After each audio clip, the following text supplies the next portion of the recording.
GS리테일 자회사인 쿠켓이 적자로 전환하면서 허연수 GS리테일 대표이사 부회장의 시름도 깊어졌습니다. 온라인 중심으로 사업을 재편하며 수익성 제고에 나섰지만 흑자 경영이 요원합니다. 쿠켓은 올해 사업 역량 강화로 정상화를 타진하겠다는 입장이지만 업계에서는 적자는 시간이 소요할 것으로 내다보고 있습니다. 13일 금융감독원 전자공시시스템 등에 따르면 쿠켓은 지난해 206억 원의 순손실을 기록하며 전년 대비 적자 전환했습니다.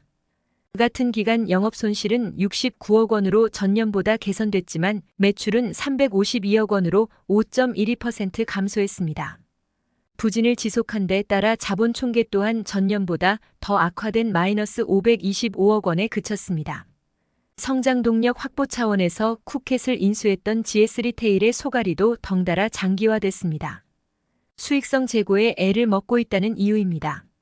설상가상 지난해에만 쿠켓 영업권에 대해 117억 원 규모의 손상차손까지 인식해야 했습니다.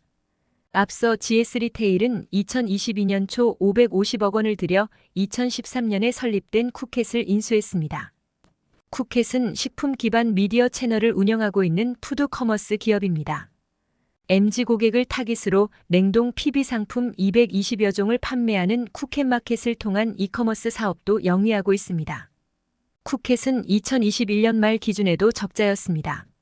자본 총계도 마이너스 470억 원으로 자본 잠식 상태였는데요. 그럼에도 당시 스타트업 투자 등 신성 장동력 확보에 열을 올리던 허연수 부회장이 적극적으로 인수를 추진한 것으로 알려졌습니다. GS리테일은 쿠켓을 자회사로 편입한 이후 편의점 등 기보유 중인 오프라인 플랫폼과 시너지를 타진했습니다. GS25 쿠켓마켓 플래그십 매장 출점, 냉동 외 상품으로 취급 카테고리 확대, MZ세대 맞춤 상품 기획, 공동 R&D 및 마케팅 전개 등을 통해 MZ세대 고객을 공략하겠다는 전략이었습니다. 아울러 GS 더 프레시 마이크로 풀필먼트 센터 냉동 상품 저장 기능 확대, 요기요 쿠켓 마켓을 통한 동시 판매 등 퀵커머스 사업도 이어졌습니다. 그러나 상황은 녹록지 않았습니다.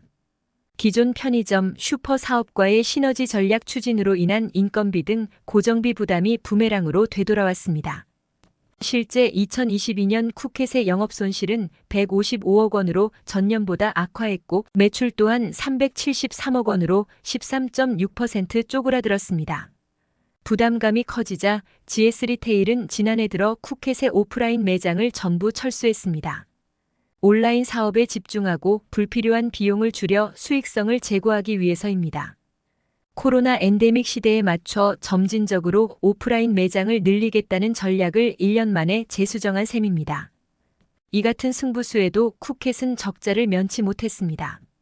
지난해 GS리테일이 내실 다지기에 나서면서 호실적을 달성한 점과도 대조되는 대목입니다. 이를 의식하듯 현재 쿠켓은 돌파구 마련에 한창입니다. 신사업 역량 강화로 리스크를 해지해보겠다는 전략인데요.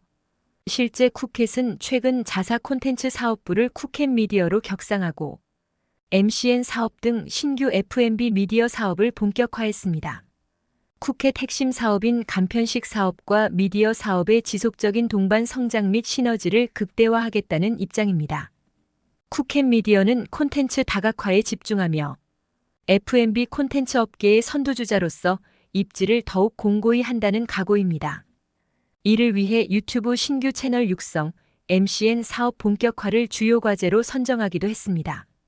GS리테일 관계자는 쿠켓은 스타트업이 일반적으로 사용하는 회계인 K갭 기준으로 살펴보면 자본 잠식 상태가 아니다라며 수익성과 관련해 지속 개선이 진행되고 있으면 올해는 손익분기점을 넘을 것으로 예상하고 있다고 말했습니다.